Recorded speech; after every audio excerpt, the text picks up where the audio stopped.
Hi friends, ಎಲ್ರಿಗೂ ನಮಸ್ಕಾರ. Very good morning. ಕರ್ನಾಟಕದ ಒಂದು ಜಿಲ್ಲೆ, ಗಿರಿಗಳ ನಾಡು ಅಂತ ಕರೆಸಿಕೊಳ್ಳುವಂತಹ ಯಾದಗಿರಿಯ ಬಗ್ಗೆ ಹೇಳಕ್ಕೆ ಹೊರಟಿದ್ದೀನಿ. ಯಾದಗಿರಿ ಮೊದಲು ಕಲಬುರಗಿ ಜಿಲ್ಲೆಯಲ್ಲಿಯೇ ಇತ್ತು. ತದನಂತರ 2009ರಲ್ಲಿ ಸಪರೇಟ್ ಯಾದಗಿರಿಯನ್ನ ಜಿಲ್ಲೆಯನ್ನಾಗಿ ಘೋಷಣೆ ಮಾಡಲಾಗುತ್ತೆ. ಯಾದಗಿರಿಯ ವಿಸ್ತೀರ್ಣವೆಷ್ಟು, ಯಾದಗಿರಿಯ ಸ್ಪೆಷಾಲಿಟಿ ಏನು, ಯಾದಗಿರಿಯಲ್ಲಿರುವಂತಹ ಜನಸಂಖ್ಯೆ ಎಷ್ಟು, ಇಂತಹ ಹಲವು ಪ್ರಶ್ನೆಗಳ ಬಗ್ಗೆ, ಯಾದಗಿರಿಯ ಬಗ್ಗೆ ಇವತ್ತಿನ ಸಂಚಿಕೆಯಲ್ಲಿ ನಾವು ನೋಡೋಣ. ಬನ್ನಿ. ಈಗ ನಾವು ನೋಡ್ತಿರೋದು ಯಾದವಗಿರಿ ಅಥವಾ ಯಾದಗಿರಿ ಜಿಲ್ಲೆಯ ಬಗ್ಗೆ. ಗಿರಿ ಎಂದರೆ ಗುಡ್ಡಗಾಡು ಪ್ರದೇಶ. ಗಿರಿಗಳ ನಾಡೆಂದೇ ಪ್ರಸಿದ್ಧಿ ಪಡೆದಿರೋ ಯಾದಗಿರಿಯೊಂದು ಹೊಸ ಜಿಲ್ಲೆಯಾಗಿದ್ದು 31 ಡಿಸೆಂಬರ್ 2009ರಲ್ಲಿ ಇದನ್ನ ಜಿಲ್ಲೆಯನ್ನಾಗಿ ಮಾಡಲಾಗಿದೆ. ಇದಕ್ಕೂ ಮೊದಲು ಇದು ಗುಲ್ಬರ್ಗಾ ಅಂದರೆ ಕಲಬುರಗಿ ಜಿಲ್ಲೆಯ ಒಂದು ಭಾಗವಾಗಿತ್ತು. 2008ರಲ್ಲಿ ಕ್ಯಾಬಿನೆಟ್ ಮಿನಿಸ್ಟರ್ಗಳು ಯಾದಗಿರಿಯನ್ನ ಜಿಲ್ಲೆಯನ್ನಾಗಿ ಮಾಡುವಂತೆ ಧ್ವನಿ ಎತ್ತಿದ್ರು.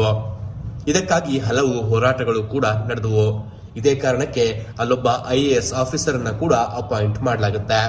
31 ಡಿಸೆಂಬರ್ 2010ರಲ್ಲಿ ಇದು ಹೊಸ ಜಿಲ್ಲೆಯಾಗಿ ರಾಜ್ಯದ 30ನೇ ಜಿಲ್ಲೆಯಾಗಿ ಘೋಷಣೆಯಾಯಿತು. ಇದು ಕರ್ನಾಟಕದ ಉತ್ತರ ಪೂರ್ವದೆಡೆಗೆ ಇದ್ದು 5270 ಸ್ಕ್ವೇರ್ ಕಿಲೋಮೀಟರ್ ವಿಸ್ತೀರ್ಣವನ್ನ ಹೊಂದಿದೆ.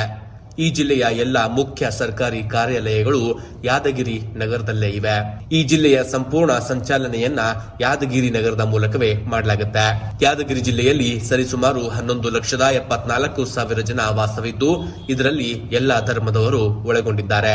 ಈ ಜನಸಂಖ್ಯೆ ತಿಮೋರ್ ಲೆಸ್ಟಿ ಎನ್ನುವಂತಹ ದೇಶದ ಒಟ್ಟು ಜನಸಂಖ್ಯೆಯಷ್ಟಿದೆ. ಜನಸಂಖ್ಯೆಯ ವಿಚಾರದಲ್ಲಿ ಇದು ದೇಶದ 404ನೇ ಅತಿ ದೊಡ್ಡ ನಗರವಾಗಿದೆ. ಯಾದಗಿರಿಯಲ್ಲಿ 85% ಹಿಂದೂಗಳಿದ್ದು 13% ಮುಸ್ಲಿಂ ಜನಾಂಗವಿದೆ.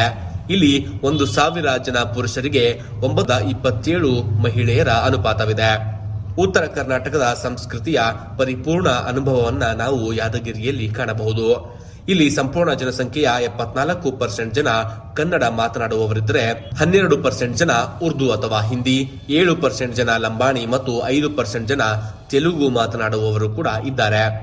ಇದರ ಇತಿಹಾಸ ನೋಡುವುದಾದರೆ ಸುಮಾರು 800 ವರ್ಷಗಳ ಹಿಂದೆ ಈ ಪ್ರದೇಶದಲ್ಲಿ ಜನವಸತಿ ಕಂಡು ಬಂತೆಂದು ಹೇಳಲಾಗುತ್ತೆ.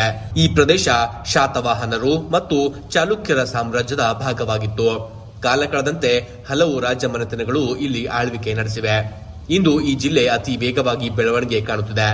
ಇಲ್ಲಿನ ಜನತೆ ಹೆಚ್ಚಾಗಿ ಕೃಷಿ ಅವಲಂಬಿತರಾಗಿದ್ದು ಕಪ್ಪು ಮಣ್ಣಿನ ಭೂಮಿ ಹೊಂದಿದೆ ಯಾದಗಿರಿ. ಇಲ್ಲಿ ತೊಗರಿ, ಹೆಸರು, ಉದ್ದು ಹೆಚ್ಚಾಗಿ ಬೆಳೆಯಲಾಗುತ್ತೆ.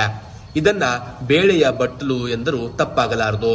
ಏಕೆಂದ್ರೆ ಇಲ್ಲಿ ವಿಭಿನ್ನ ರೀತಿಯ ಬೇಳೆಗಳನ್ನ ಹೆಚ್ಚಾಗಿ ಬೆಳೆಯಲಾಗುತ್ತೆ. ಇಂಡಸ್ಟ್ರಿಯಲ್ ಏರಿಯಾಗಳ ಬೆಳವಣಿಗೆ ಕೂಡ ಕಾಲಾನುಸಾರ ಬೆಳೆಯುತ್ತಿದ್ದು ಯಾದಗಿರಿಯಂತಹ ಜಿಲ್ಲೆ ಇನ್ವೆಸ್ಟರ್ಗಳಿಗಾಗಿ ಉತ್ತಮ ಜಿಲ್ಲೆಯಾಗಿದೆ ಎಂದು ಎಕ್ಸ್ಪರ್ಟ್ಗಳ ಮಾನ್ಯತೆಯಾಗಿದೆ. ಅಷ್ಟೇ ಅಲ್ಲದೆ ಯಾದಗಿರಿಯ ಸುತ್ತಮುತ್ತಲಿನ ನಗರಗಳು ಕೂಡ ಡೆವಲಪ್ಡ್ ಸಿಟಿಗಳೇ ಆಗಿದ್ದು ಇಲ್ಲಿ ಫಾರ್ಮಾಸ್ಯೂಟಿಕಲ್ ಮತ್ತು ಟೆಕ್ಸ್ಟೈಲ್ ಇಂಡಸ್ಟ್ರಿಗಳು ಹೆಚ್ಚಾಗಿವೆ. ದಿನೇ ದಿನೇ ನಗರ ತುಂಬಾನೇ ಡೆವಲಪ್ ಆಗ್ತಿದೆ. ಯಾದಗಿರಿ ರೈಲ್ವೆ ಸ್ಟೇಷನ್ ಇಲ್ಲಿನ ಮುಖ್ಯ ರೈಲ್ವೆ ನಿಲ್ದಾಣವಾಗಿದೆ. ಇಲ್ಲಿಂದ ಮುಂಬೈ ಮತ್ತು ಚೆನ್ನೈನಂತಹ ಮಹಾನಗರಗಳಿಗೆ ಡೈರೆಕ್ಟ್ ಆಗಿ ಸಂಪರ್ಕ ಬೆಳೆಸಬಹುದಾಗಿದೆ. ರಾಯಚೂರು ಮತ್ತು ಕಲಬುರಗಿ ನಗರ ಇದಕ್ಕೆ ಹತ್ತಿರವಾದ ಜಿಲ್ಲೆಗಳಾಗಿವೆ. ಹಲವು ಸ್ಟೇಟ್ ಹೈವೇಗಳು ಕೂಡ ಯಾದಗಿರಿಯ ಮೂಲಕ ಮಾರ್ಗ ಹೊಂದಿವೆ.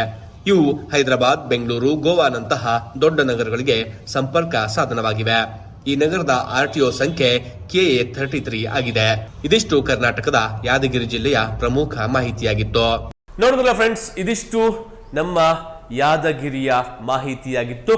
ಮುಂದಿನ ಸಂಚಿಕೆಯಲ್ಲಿ ಮತ್ತೊಂದು ಜಿಲ್ಲೆಯ ಮತ್ತಷ್ಟು ಮಾಹಿತಿಯೊಂದಿಗೆ ನಾನು ನಿಮಗೆ ಭೇಟಿಯಾಗ್ತೀನಿ. ನಮಸ್ಕಾರ.